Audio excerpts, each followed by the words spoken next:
Soyez les bienvenus, bonsoir. C'est un week-end en Auvergne. C'est le programme complet de votre week-end. Une demi-heure avec nous, vous saurez tout. Alors vous prenez un papier, un crayon. C'est important, messieurs, la nouvelle tendance.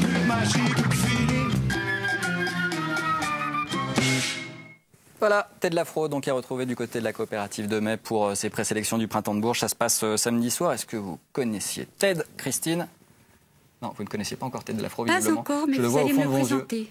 Pardon? Eh bien, pourquoi pas éventuellement une rencontre dans cette émission, ou alors une rencontre sur Radio Coquelicot, éventuellement. Tout à fait, je l'accepte. Alors Christine, vous présentez une émission sur Radio Coquelicot, ça c'est votre hobby, oui. Mais votre vraie passion, c'est l'écriture? Bien évidemment.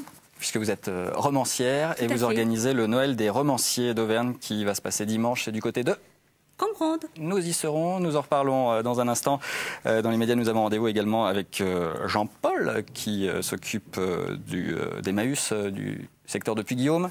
C'est bien cela, Jean-Paul? Et d'Aubière. Président depuis peu. Président depuis avril dernier. Et l'arbre de Noël d'Emmaüs, ça se passe, vous en parlerez sur Radio Coquelicot, Christine?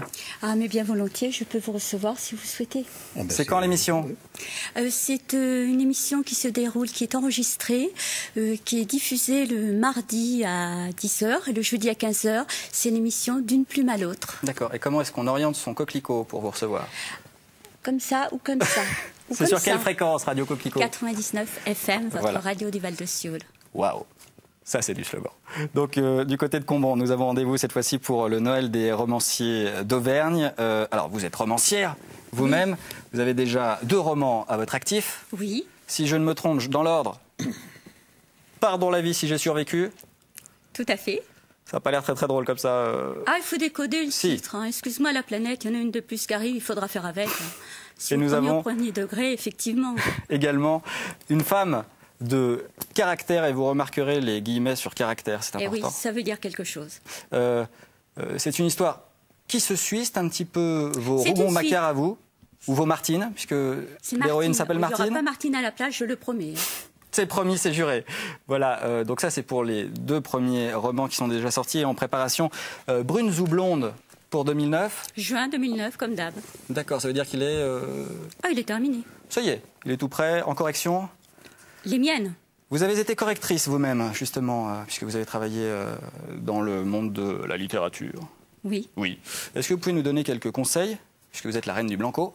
Si moi j'écris un petit peu à la maison, quelques conseils, quelques ficelles pour bien réussir son premier roman?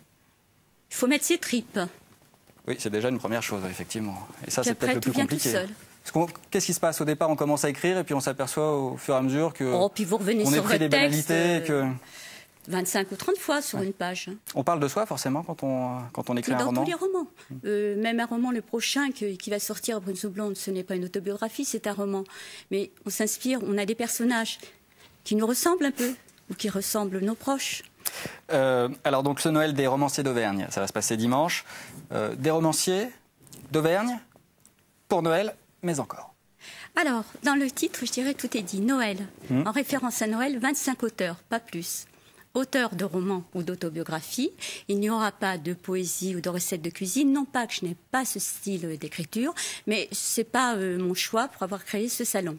Et les auteurs ayant une appartenance avec l'un des 4 départements Auvergne. Le 03, le 63, le 15, le 43. D'accord, sinon, dehors. Je ne leur dis pas de cette manière, mais en fait, ils le savent, de toute façon. Donc c'est le rendez-vous de l'écriture pour échanger avec les différents auteurs, pour découvrir leur travail surtout. Et ce qui est important à dire quand même, c'est que des auteurs, il ne faut pas qu'ils aient plus de 3 titres, car au-delà, ce sont des écrivains. Dehors. Mais pas dehors. Bon. Ils vont dans d'autres salons qui leur conviennent parfaitement. Spécialisés dans les plus de 4 titres. qui reçoivent des écrivains. Je ne reçois que des auteurs. D'accord. Mais tellement contente. Faisons la distinction, s'il vous plaît. Rendez-vous dimanche, donc pour en savoir plus, ça se passe du côté de Combonde pour ce Noël des romanciers d'Auvergne. Merci, messieurs, dames, merci beaucoup. Merci.